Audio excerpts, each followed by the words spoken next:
Muy buenas tardes, estimados doctores. Soy Rommel Augusto del Águila Vázquez, médico residente del segundo año de la especialidad de radiología por la Universidad Nacional Mayor de San Marcos. El tema que vamos a tocar el día de hoy es el glioblastoma.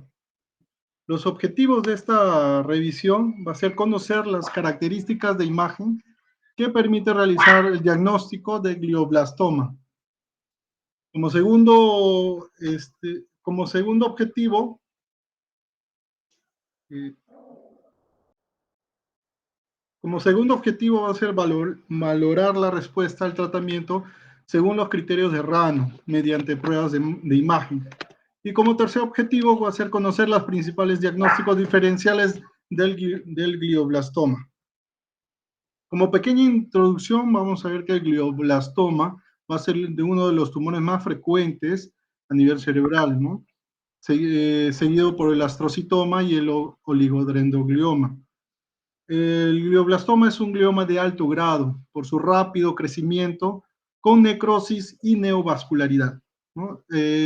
Representa una incidencia de 3 a 4 casos por cada 100.000 habitantes y va a ser muy frecuente entre la sexta y séptima década de la vida. Va a haber una mayor frecuencia a nivel en los varones que en las mujeres, y hay bibliografía que menciona que es más frecuente en caucásicos que en otras etnias.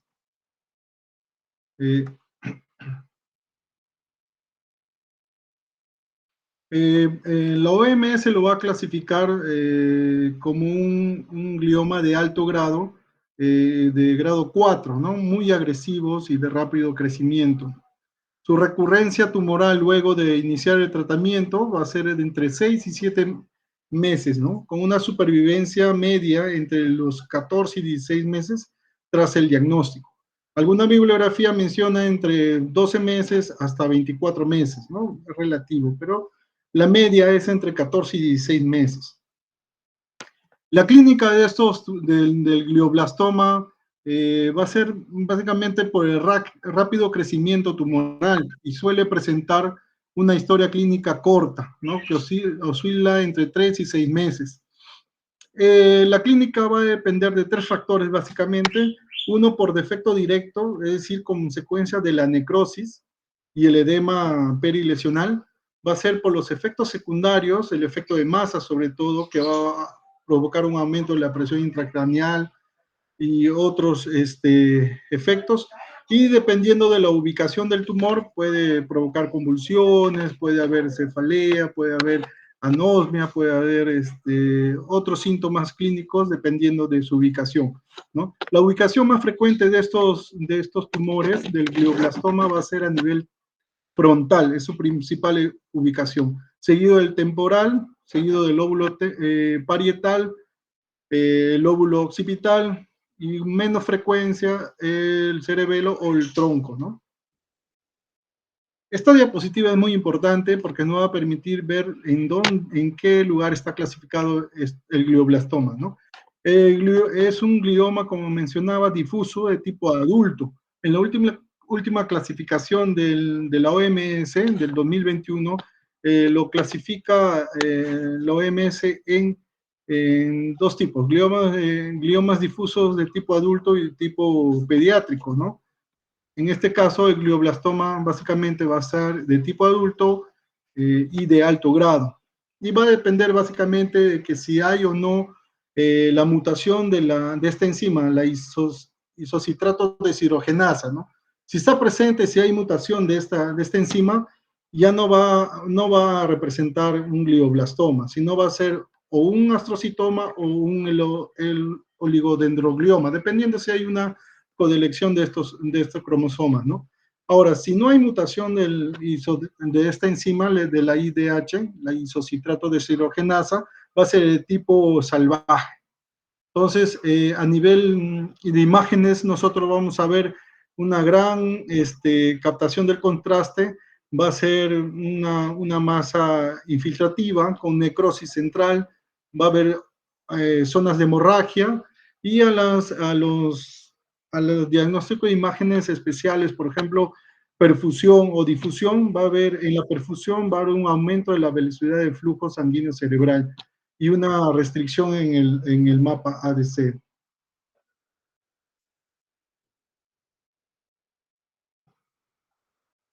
Un momentito, por favor.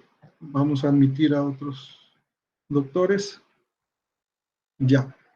Como vemos en este esquema, el IDH tipo salvaje va, va a estar ubicado solito del glioma y va a ser considerado el tipo de un grado 4, muy agresivo, de crecimiento rápido. Entonces el glioblastoma va a ser un IDH tipo salvaje de grado 4. No hay otras clasificaciones, no hay glioblastoma de bajo grado o de grado intermedio, no, solamente de alto grado y grado 4. Y sobre todo para recalcar que también puede haber estas mutaciones del TERP, del EGFR AMP y de mutaciones del cromosoma 7 y 10, ¿no? O simplemente histológicamente puede haber características de alto grado, es decir, puede haber hipercelularidad, atipia, anaplasia, alteraciones en la mitosis o necrosis y crecimiento microvascular, ¿no? Y imágenes, vuelvo a repetir, puede haber un alto realce a la sustancia de contraste, pues es infiltrativo, va a haber necrosis, áreas de hemorragia y un flujo sanguíneo cerebral incrementado en lo que es la perfusión, y en la difusión va a haber una restricción, ¿no? Y en el mapa, una caída en el mapa ADC. Entonces, ¿qué es lo que vamos a encontrar nosotros en el diagnóstico en tomografía? Que es el primer estudio que se va a hacer, por ejemplo, en emergencia, porque estos pacientes llegan con un cuadro de focalización, convulsión, cefaleas muy intensas, ¿no? Y lo que se pide es una tomografía, ¿no? Lo ideal sería con contraste, pero se pide sin contraste para descartar otras patologías como isquemia o hemorragia cerebral, ¿no? Entonces, ¿qué es lo que vamos a encontrar? Una gran masa heterogénea, ¿no? Con un centro necrótico hipodenso, con márgenes irregulares iso o hiperdenso, que van a representar hipercelularidad, ¿no? Y también va a estar asociado un halo hipodenso, perdón, en la periferia, que va a representar el edema, o en todo caso la infiltración tumoral. Va a haber a todo esto, como es una gran masa, una lesión ocupante de espacio, va a haber efecto de masa, con desviación de la línea media, herniaciones, etcétera, ¿no? Y puede existir zonas de hemorragia.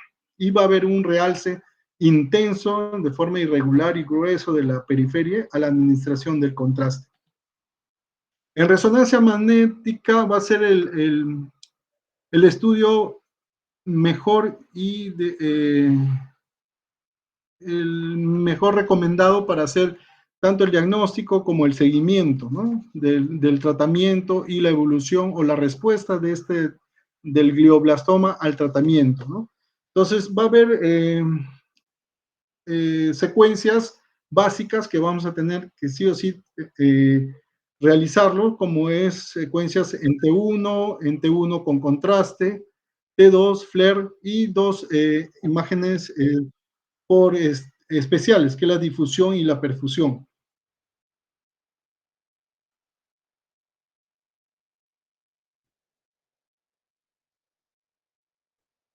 Bueno, en T1, ¿qué vamos a encontrar? Va a ser una masa, una lesión ocupante de espacio, iso, como vemos acá, o hipointensa, ¿no? Señal central va a ser heterogénea, que puede haber zonas de necrosis en esta zona de la intensidad disminuida, hipointensos, con una zona de hemorrágica, ¿no? En el T1 con contraste va a haber una captación irregular de la periferia, ¿no? Con morfología puede ser nodular, anular o lineal, ¿no? En las secuencias de T2 vamos a ver que la lesión necrótica va a ser intensa, con señal aumentada alrededor, a la periferia, en las secuencias de FLAIR, ¿no? y vamos a poder ver el edema perilesional que se ve hiperintenso, ¿no? Y puede haber zonas de hipointensidades puntiformes en las lesiones nodulares. En las secuencias especiales como la difusión, la perfusión, en la difusión vamos a encontrar un discreto aumento de señal y con su caída de señal en el mapa ADC, tanto del componente sólido sobre todo, ¿no? Y vamos a ver que va a haber una señal alta en el componente necrótico central y un edema circulante, ¿no? Alrededor de la lesión. Y en, el estudio de perfusión va a haber un aumento del volumen sanguíneo cerebral relativo respecto al parénquima sano, ¿no? Se dice que mayor a 2 veces respecto al sano va a ser un diagnóstico de glioblastoma. Entonces, para resumir, ¿qué es lo que vamos a encontrar y pues, poder sospechar un glioma de alto grado o un glioblastoma? Va a haber una tumoración infiltrante, una gran masa, una gran lesión ocupante de espacio infiltrante, ¿no? Con centro necrótico y un anillo grueso irregular que capta el contraste, ¿no? Va a haber un edema perilesional, como podemos ver en esta secuencia, en este examen tomográfico en cortes axiales, un extenso edema perilesional, un centro necrótico y con un realce en anillo irregular grueso, ¿no? Y va a haber un evidente efecto de masa, ¿no? Hay una desviación de línea media, tanto en este estudio tomográfico como en este estudio por resonancia magnética, ¿no? Y va a ser típico el cruce de esta lesión a través de los tractos de sustancia blanca hacia el hemisferio contralateral.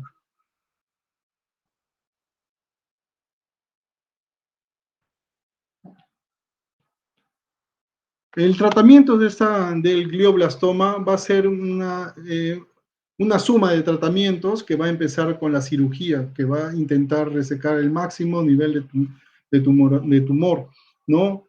Asociado con la radioterapia y quimioterapia y algunos agentes antiangiogénicos hasta inmunoterapia, ¿no? Y va a ser, básicamente utilizan los 3 primeros, cirugía, radioterapia y quimioterapia. Y el seguimiento va a ser por estudios, los estudios postquirúrgicos, se recomienda hacer una resonancia magnética a las 24, 48 horas, buscando restos tumorales captantes, ¿no? Isquemia periquirúrgica. Es más, esta isquemia periquirúrgica o realces o captación del contraste puede estar incluso hasta 4 meses después de la cirugía. Los estudios de seguimiento tras tratamiento va a ser cada 2 o 3 meses para valorar la respuesta al tratamiento, ¿no? Acá tenemos imágenes de resonancia magnética en cortes axiales con contraste, donde vemos la lesión al nivel frontal con un realce periférico grueso con un centro necrótico, ¿no? Y la resección postquirúrgica en la imagen B, vemos ahí el hecho quirúrgico, donde ya no vemos realces, ¿no? Zonas hiperintensas que pueden estar asociadas al evento postquirúrgico inmediato, ¿no? Y vemos que aparentemente hay un realce, ¿no? Que no ha habido respuesta al tratamiento, pero puede deberse al edema por la misma cirugía. ¿Y cómo nos damos cuenta que solamente es edema? Porque a los controles sucesivos que se hacen a los pacientes, vemos que este realce va disminuyendo hasta desaparecer, ¿no? Evidenciando una respuesta completa al tratamiento. ¿Y cómo nosotros hacemos ese seguimiento y cómo evaluamos esa respuesta? Es utilizando los criterios RANO, que son las iniciales de la evaluación de respuesta en neurooncología, ¿no? Que va a haber criterios y van a utilizar resonancia magnética en estudios, en secuencias ponderadas en T1 con contraste, en T2 FLAIR, si es que hay aparición de una nueva lesión, si hay respuesta a los usos de corticoides y va a valorar el estado clínico del paciente y va a dar como resultado si es que hay una respuesta completa, una respuesta parcial estabilidad de la lesión o de la enfermedad o una progresión. Para resumir este cuadro, vamos a ver que si hay una respuesta completa en T1 con contraste, no va a haber un realce, ¿no? Cuando hay una respuesta completa, no hay realce ninguno. Cuando hay una respuesta parcial, la disminución del tamaño tumoral va a ser mayor al 50%, claro, con un T2 flare estable o ha disminuido, no hay aparición de una nueva lesión, está estable en el uso de corticoides o ha disminuido en el uso de corticoides, y un estado clínico estable o ha mejorado, ¿no? En cualquiera, tanto en la respuesta completa, parcial o estabilidad. En una respuesta o una estabilidad de la enfermedad, es decir, que no ha aumentado ni ha progresado, vamos a ver que hay una impregnación de la sustancia de contraste, ha disminuido en menos del 50%, o hay un aumento de esta impregnación de la sustancia de contraste menor al 25%.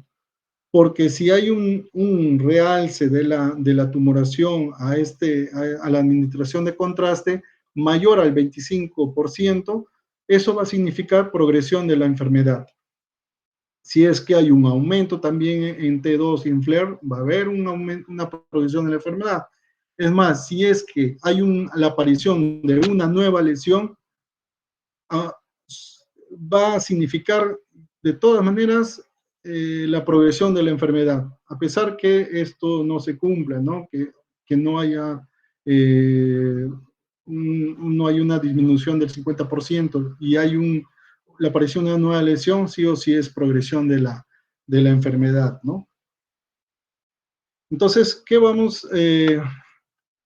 Las preguntas me podrían hacer al final en todo caso, o si no, me dejan en el comentario o a mi correo que les voy a dejar más adelante, ¿no?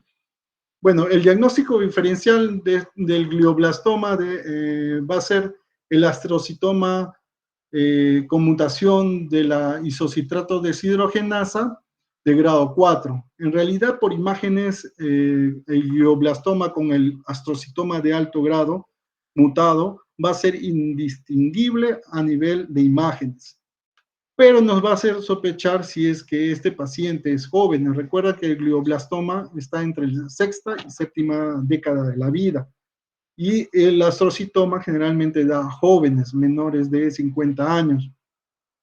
Podemos sospechar también que es un astrocitoma si es que hubo un astrocitoma preexistente, es decir, astrocitomas de más bajo grado, un segundo o tercer grado. Y va a haber este signo que es importante, signo de discordancia T2 FLAIR, es común y altamente específico. ¿Qué significa? Este signo de la discordancia o signo de mismatch consiste en una completa o casi completa hiperintensidad de señal en las secuencias ponderadas en T2. Y cuando hacemos el FLAIR va a haber una hipointensidad con un realce o un halo hiperintenso alrededor, ¿no? Que debería ser todo lo contrario. Ese es el signo de la discordancia. Otro de los diagnósticos diferenciales es el absceso cerebral, que básicamente el absceso cerebral, el técnico de método de elección es la tomografía con contraste. ¿Y qué vamos a encontrar nosotros? Va a ser parecido con el glioblastoma, solo que va a presentar un realce periférico fino, como indica la flecha, es más fino. En el glioblastoma es más grueso y un poco de forma irregular. Con un centro, si bien es cierto, hipointenso en T1 y una cápsula hiperintensa, y en T2 va a ser todo lo contrario, un centro hiperintenso y una cápsula hipointensa, pero vamos a ver el signo del doble anillo, como vemos en estas imágenes de resonancia magnética, en el mapa, en difusión, vemos un anillo hiperintenso dentro de otro anillo hipointenso, ¿no? Y va a haber una caída de señal en secuencias en el mapa ADC. Otro diagnóstico diferencial va a ser las metástasis. Generalmente las metástasis van a estar localizadas en la unión córtico-subcortical, van a ser más que todo nodulares y va a haber un extenso edema vasogénico perilosional más que el glioblastoma, ¿no? Y en secuencia, en estudio de resonancia magnética de perfusión, vamos a ver, contrario a lo que es el glioblastoma, volúmenes sanguíneos cerebrales relativos altos. ¿Por qué? Porque va a estar alterada la barrera hematoencefálica y la curva de volumen del volumen sanguíneo cerebral relativo va a ser muy agudo y no va a regresar al estado basal, ¿no? Otro diagnóstico diferencial un poco más alejado va a ser el linfoma primario. Hay que sospechar esto en pacientes inmunodeprimidos, ¿no? Que tienden a ser lesiones gruesas con alto necrosis, ¿no? Donde vamos a ver en la resonancia magnética en estudio de perfusión un volumen sanguíneo cerebral relativo bajo. Va a haber una restricción a la difusión y esto sobre todo, el valor de la relación del mapa ADC tumoral y el ADC de la sustancia blanca normal va a ser menor a 1. Si es menor a 1, 100% que sea un linfoma y no un glioblastoma. Y en la espectroscopía vamos a ver valores pico de colina son habitualmente menores a los de glioblastoma, ¿no? En esta imagen es un paciente del hemicuerpo derecho, donde vemos una gran lesión hiperintensa con un edema periférico y un realce de los bordes intenso, ¿no? Con centro necrótico. Y en el mapa, en la difusión, va a haber una restricción en la difusión con caída en el mapa ADC. Otro de los diagnósticos diferenciales va a ser lesiones diesmelinizantes, sobre todo en pacientes jóvenes, donde vemos que en los estudios de imágenes por resonancia magnética vamos a ver un realce anular incompleto, ¿no? Con valores de ADC normales o aumentados. Y en los estudios de perfusión va a haber un volumen sanguíneo cerebral relativo disminuido. Otro de los diagnósticos diferenciales va a ser el neurocisticercosis, que va a depender del estadio clínico, ¿no? Y vamos a sospechar, nos ayuda también a sospechar de acuerdo a los estudios de laboratorio, etcétera, ¿no? Depende del estadio clínico de la neurocisticercosis, vamos a ver que si hay un foco localizado, más pequeño, no tanto, no va a haber un edema perilesional muy grande, etcétera, ¿no? Y la toxoplasmosis, ¿no? Donde el contraste, si bien es cierto, va a haber un realce nodular en anillo, que típicamente es delgado y liso, en estudios tardíos, va a haber un llenado de toda la lesión, ¿no? Va a haber un llenado central. Como vemos en esta imagen de resonancia magnética en corte axial, vemos cómo se va llenando va realzando toda la lesión, ¿no? Y podemos encontrar calcificación. Bueno, para concluir, las conclusiones de esa presentación va a ser el diagnóstico del glioblastoma puede ser principalmente por resonancia magnética, ¿no? Que va a permitir la diferenciación con otras patologías y va a ser imprescindible la resonancia magnética en el seguimiento de los glioblastomas, sobre todo para valorar la respuesta al tratamiento. Y es importante también que el radiólogo y todos los que tienen que ver con el diagnóstico neurológico conozcan los cambios en la nueva clasificación de los tumores del sistema nervioso central según la OMS, porque hay uno del 2000, actualmente es del 2021, que básicamente toma más importancia al diagnóstico molecular. Eso es todo por de esta presentación. Tenemos acá la bibliografía y muchas gracias por su atención.